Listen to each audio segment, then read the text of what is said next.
Hello everyone. मैं MD Yadav and आप देख रहे हैं सूर्योदय सक्सेस पॉइंट। आज के इस वीडियो में हम सॉल्व करने वाले हैं कक्षा 5 का हिंदी का मॉडल पेपर, जो कि बोर्ड द्वारा जारी किया गया है। RSCERT द्वारा जारी किया गया है। ठीक है, तो इम्पोर्टेंट है आपका, क्योंकि बोर्ड ने जारी किया तो इसमें से आपके जो प्रश्न है वो ऐसे कैसे एग्जाम में भी आएंगे। ठीक है, तो चलिए स्टार्ट करते हैं प्रश्न नंबर 1 से। और प्रश्न नंबर 1 जो था वो हमारा है, पन्ना का त्याग पाठ के अनुसार पन्ना किसकी धाय माती। पन्ना का त्याग पाठ के अनुसार पन्ना किसकी धाय माती? बनवीर की, चंदन की, उदय सिंह की, कीरत की। तो आंसर हो जाएगा इसमें उदय सिंह। क्या हो जाएगा? उदय सिंह की। पन्ना किसकी धाय माती? उदय सिंह की। दृढ़ निश्चय सरदार पाठ के अनुसार सरदार पटेल का जन्म किस परिवार में हुआ? तो किसके परिवार में हुआ था? कृषक परिवार में, किसान परिवार में उनका जन्म हुआ था। नेक्स्ट, जनता द्वारा चुनी गई सरकार को कहा जाता है? राजतंत्र, लोकतंत्र, शाही तंत्र, उपयुक्त सभी। तो ध्यान रखना, जनता द्वारा चुनी हुई सरकार को हम क्या कहते हैं? लोकतंत्र। सही आंसर होगा इसका। नेक्स्ट, सदाचार सफलता का मार्ग है, रेखांकित शब्द का अर्थ है। सदाचार सफलता का मार्ग है, अच्छा व्यवहार। तो सदाचार पे अंडरलाइन है ना, सदाचार का मतलब होता है अच्छा व्यवहार।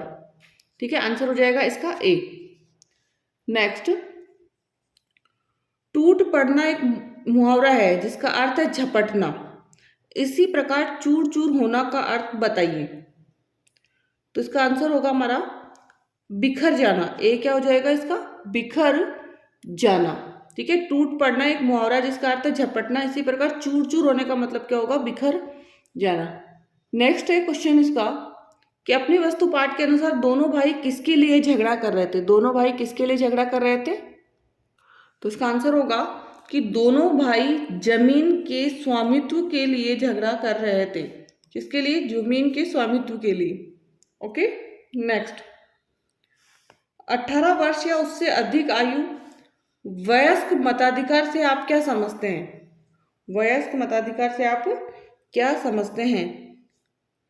18 वर्ष या उससे अधिक आयु के सभी नागरिकों को बिना किसी भेदभाव के मत देने का अधिकार वयस्क मताधिकार कहलाता है। 18 वर्ष या उससे अधिक आयु के सभी नागरिकों को बिना किसी भेदभाव के मत देने का अधिकार वयस्क मताधिकार कहलाता है। नेक्स्ट, क्वेश्चन नंबर 8 कि बालक का स्वप्न पाठ के अनुसार राजा मंत्री से नाराज क्यों हो गया? राजा मंत्री से क्यों नाराज हो गया? मंत्री द्वारा अपना स्वप्न राजा को बताने से इनकार करने के कारण राजा मंत्री से नाराज हो गया। ठीक है, क्वेश्चन क्या था इसका कि मंत्री द्वारा अपना स्वप्न राजा को बताने से इनकार करने के कारण राजा मंत्री से नाराज हो गया। नेक्स्ट, क्वेश्चन नंबर 9 निम्नलिखित गद्यांश को ध्यानपूर्वक पढ़कर नीचे दिए गए प्रश्नों के उत्तर लिखिए। अब गद्यांश दे रखा है, उसको पढ़ना है हमें और फिर आंसर्स देना है। सुबह जैसलमेर के करीब पहुंचे तो देखा सूरज की किरणें जैसलमेर दुर्ग के पाषाण कणों को चमका रही है। जैसलमेर पहुंचे, होटल में ठहरे, तैयार होकर घूमने निकले। सबसे पहले किले को देखना तय हुआ। किला त्रिकुट पहाड़ी पर बना हुआ है। इसे त्रिकुटगढ़ नाम से भी जाना जाता है। महारावण राव जैसल ने इसका निर्माण करवाया। हम प्रथम पोल अखे पोल से होते हुए दुर्ग के ऊपर पहुंचे। किले की सड़क भी पत्थरों की बनी हुई है। यहाँ हमने रंग महल, मोती महल, जैन मंदिर देखे। लक्ष्मी नाथ जी के दर्शन भी किए। ठीक है, ये तो हमारा क्या था? गद्यांश था। अब हमें आंसर्स देने हैं प्रश्नों के। पहले, सूरज की किरणें किसको चमका रही है? तो आंसर क्या था? सूरज की किरणें जैसलमेर दुर्ग के पाषाण कणों को चमका रही है। ठीक है, तो यहां से फर्स्ट का आंसर हो जाएगा कि सूरज की किरणें जैसलमेर दुर्ग के पाषाण कणों को चमका रही है। नेक्स्ट, जैसलमेर किला किस पहाड़ी पर बना हुआ है? जैसलमेर किला त्रिकुट पहाड़ी पर। कहां पर बना हुआ? त्रिकुट पहाड़ी पर। तो जैसलमेर किला त्रिकुट पहाड़ी पर बना हुआ है। नेक्स्ट, गद्यांश के अनुसार किले का निर्माण किसने करवाया? अब गद्यांश के अनुसार महारावल जैसल ने, किसने करवाया था? महारावल जैसल ने इसका निर्माण करवाया। तो किले का निर्माण महारावल जैसल ने करवाया। नेक्स्ट, गद्यांश के अनुसार उन्होंने क्या क्या देखा? क्या क्या देखा था? उन्होंने जैसलमेर दुर्ग, रंग महल, मोती महल, जैन मंदिर, लक्ष्मीनाथ मंदिर देखे। नेक्स्ट प्रश्न नंबर 10, नीति के दोहे पाठ के अनुसार गोविंद से बड़ा किसको बताया गया है? तो गोविंद, गुरु गोविंद दोहु खड़े काके लागू पाए, बलिहारी गुरु आपने गोविंद दियो बताए। तो नीति के दोहे पाठ के अनुसार गोविंद से बड़ा किसको बताया है? गुरु को। तो आंसर क्या हो जाएगा? से, गुरु को। नेक्स्ट, रिक्त स्थानों की पूर्ति कीजिए। त्योहारों का देश हमारा, हमको इससे प्यार है। तो प्यार है या नफरत? तो प्यार है। कूद समर में आगे आए जब भी हम हमें ललकारने। किताबें कुछ कहना चाहती है। तो किताबें कुछ कहना चाहती है। नेक्स्ट जो क्वेश्चन आपका आएगा वो आएगा मैच वाला, मैचिंग वाला क्वेश्चन आएगा। तो निम्नलिखित शब्दों को उनके हिंदी अर्थ से मिलान कीजिए। गगन, तो गगन का होगा आकाश। धरा, और धरा का होगा धरती। नेक्स्ट है हाथ बटाना, और हाथ बटाना का होगा सहायता करना। नेक्स्ट है कड़िया जोड़ना, और कड़िया जोड़ना का जो होगा मेल करना। नेक्स्ट है सरवर, और सरवर का जो है वो है तालाब। बलिहारी का क्या होता है? न्योछावर। बलिहारी का क्या होता है? न्योछावर। ठीक है। नेक्स्ट क्वेश्चन, टूटे से फिर ना जुड़े, जुड़े गांठ पड़ जाए। पंक्ति का क्या आशय है? कि टूटने से नहीं जुड़ता है, और अगर यदि हम उनको जोड़ते भी हैं तो उनमें क्या पड़ जाता है? गांठ पड़ जाती है। तो रहीम कहते हैं कि प्रेम एक धागे के समान होता है, जो यदि एक बार टूट जाता है तो फिर वह जुड़ नहीं पाता है, और यदि जुड़ भी जाता है तो उसमें गांठ पड़ जाती है। ठीक है। नेक्स्ट क्वेश्चन, तालाब का पर्यायवाची शब्द है तरुवर, जलज, सरोवर, पंकज। आंसर होगा सरोवर। नेक्स्ट है निम्नलिखित मुहावरों का वाक्य में प्रयोग कीजिए। सीना फूलना, सीना फूलना।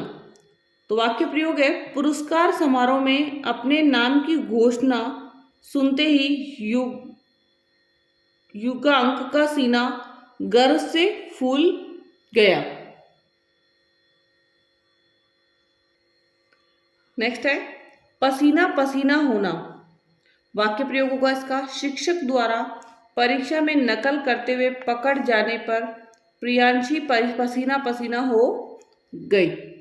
नेक्स्ट लाल पीला होना, बच्चों को झगड़ते देखकर पिताजी लाल पीले हो गए।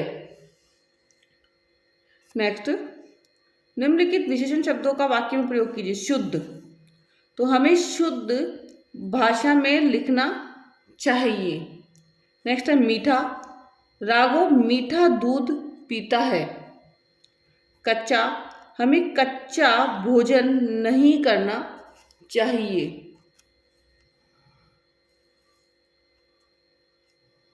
नेक्स्ट निम्नलिखित शब्दों के विपरीत अर्थ बताने वाले नए शब्द बनाइए। दुख का क्या होगा? सुख। जल्दी का देरी, सावधान का असावधान। निम्नलिखित शब्दों के लिंग बदलकर नए शब्द बनाइए।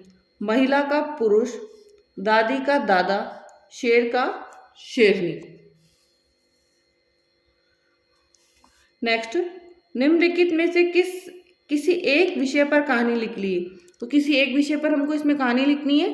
चालाक लोमड़ी, ईमानदार लकड़हारा और शेर और चूहा। तो इम्पोर्टेंट है तीनों ही कहानियाँ, तीनों ही हम तो तीनों कहानियां देखेंगे, लेकिन आपको एग्जाम में सिर्फ एक ही कहानी करनी है।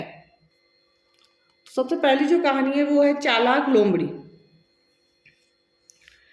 एक जंगल में एक लोमड़ी रहती थी। एक दिन भूख लगने पर वह भोजन की खोज में निकली और एक बाग में पहुंची। बाग में उसने एक पेड़ की डाल पर एक कौवा बैठा देखा। कोई की चोंच में रोटी का एक टुकड़ा था। वह रोटी का टुकड़ा पाने का उपाय सोचने लगी। वह कौवे से बोली, कौवे भैया, तुम बहुत सुंदर हो। तुम्हारी बोली भी बहुत मीठी है। मैं तुम्हारी मीठी बोली सुनना चाहती हूँ। कृपया मेरे लिए एक गीत गाइए। कौवा लोमड़ी की बातें सुनकर बहुत प्रसन्न हुआ। उसने गीत गाने के लिए जैसे ही अपनी चोंच खोली, उसके मुंह से रोटी का टुकड़ा नीचे गिर गया। लोमड़ी उससे रोटी के टुकड़े को लेकर जंगल में भाग गई। बेचारा कौवा देखता ही रह गया। नेक्स्ट सेकंड वाली कहानी, और सेकंड वाली जो कहानी है वो है ईमानदार लकड़हारा।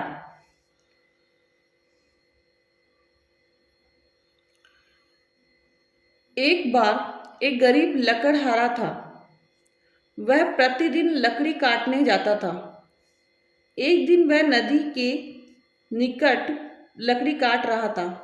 अचानक उसकी कुल्हाड़ी नदी में गिर गई। वह रोने लगा और सहायता के लिए चिल्लाया। जल देवता प्रकट हुआ। वह सोने की एक कुल्हाड़ी लाया। लकड़हारे ने इसे लेने से मना कर दिया। फिर देवता चांदी की एक कुल्हाड़ी लाया। उसने लकड़हारे से उस कुल्हाड़ी को लेने को कहा। उसने उसे भी लेने से मना कर दिया क्योंकि वह उसकी कुल्हाड़ी नहीं थी। फिर जल देवता उसकी असली कुल्हाड़ी लाया। उसने लकड़हारे से इसे लेने के लिए कहा। उसने इसे ले ली। जल देवता उसकी ईमानदारी पर बहुत खुश हुए। उसने तीनों कुल्हाड़ियाँ उसे दे दी। वह बहुत प्रसन्न हुआ और देवता को धन्यवाद दिया। ठीक है, तो ये कंप्लीट होगी हमारी ईमानदार लकड़हारा की जो कहानी थी। नेक्स्ट जो कहानी हमारे पास है वो शेर और चूहे की। नेक्स्ट है शेर और चूहा। एक शेर पेड़ के नीचे सो रहा था। एक चूहा शेर के शरीर पर खेलने लगा। शेर जाग गया। उसने चूहे को पकड़ लिया। चूहे ने शेर से उसे छोड़ देने की प्रार्थना की। शेर दयालु था। उसने चूहे को छोड़ दिया। चूहे ने मुसीबत में उसकी सहायता करने का वचन दिया। एक दिन शेर शिकारियों के जाल में फंस गया। वह सहायता के लिए दहाड़ा। चूहा वहां आया और उसने अपने पेने दांतों से जाल को काट दिया। शेर आजाद हो गया। अब वे अच्छे दोस्त बन गए। ठीक है, नेक्स्ट अब हम करेंगे इसके बाद में 19 नंबर क्वेश्चन, 19 नंबर क्वेश्चन। और 19 नंबर जो प्रश्न है वो है हमारा कि आप राजकीय उच्च प्राथमिक विद्यालय जयपुर के छात्र सूरज है। अपने प्रधानाध्यापक जी को भाई की शादी में जाने हेतु 3 दिवस के अवकाश हेतु प्रार्थना पत्र लिखिए। सेवा में श्रीमान प्रधानाध्यापक महोदय, राजकीय प्राथमिक विद्यालय जयपुर। विषय हमारा होगा इसका 3 दिवस के अवकाश हेतु प्रार्थना पत्र। महोदय, सविनय निवेदन है कि मेरे बड़े भाई का विवाह दिनांक 30/4 को होना तय हुआ है। इस कारण से मैं दिनांक 29/4 से 1/5 तक विद्यालय में आने में असमर्थ हूँ। अतः आपसे निवेदन है कि मुझे उक्त 3 दिवस का अवकाश देने की कृपा करें। धन्यवाद। आपका आज्ञाकारी शिष्य सूरज, और कक्षा 5। ठीक है, तो ये कंप्लीट हो गया हमारा। नेक्स्ट है क्वेश्चन नंबर 20। निम्नलिखित वर्ग पहली में वर्णित अक्षरों की सहायता से पूछे गए प्रश्नों के उत्तर दीजिए। एक त्योहार का नाम रक्षाबंधन। रक्षाबंधन। नेक्स्ट है जिसके पास अधिक धन हो, धनवान। धनवान। आंख का पर्यायवाची शब्द नयन। नयन। त्योहार पर बनाए जाने वाला भोजन पकवान। पकवान। पेंसिल से लिखे को मिटाने वाली वस्तु रबड़। पालतू पशु का नाम बकरी। बकरी।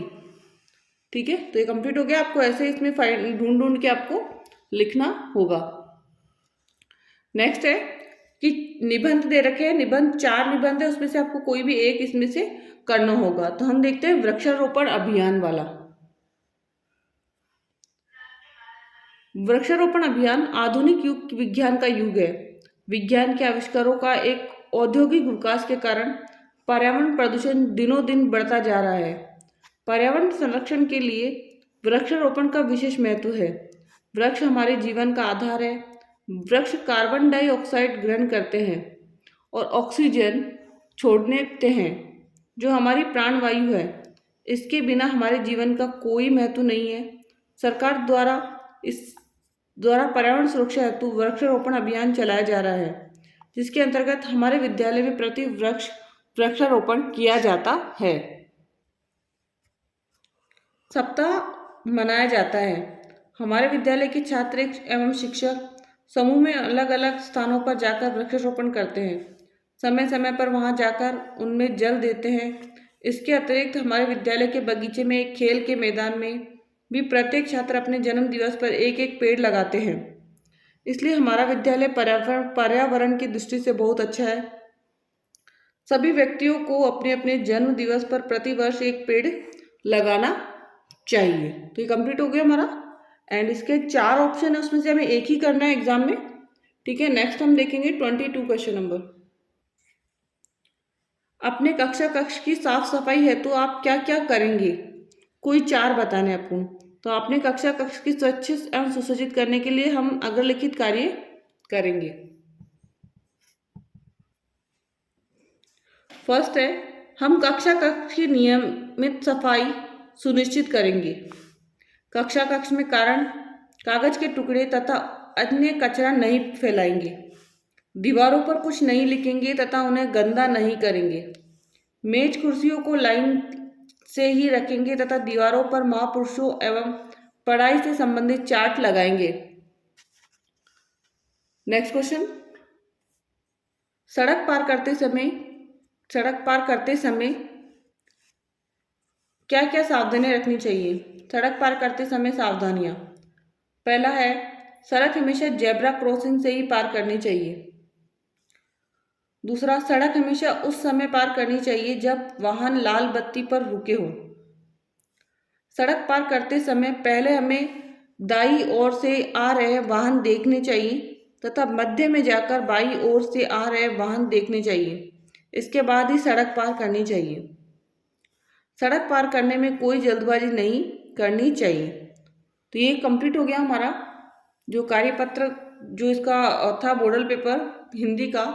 ठीक है, इम्पोर्टेंट है क्योंकि ये बोर्ड ने जारी किया है।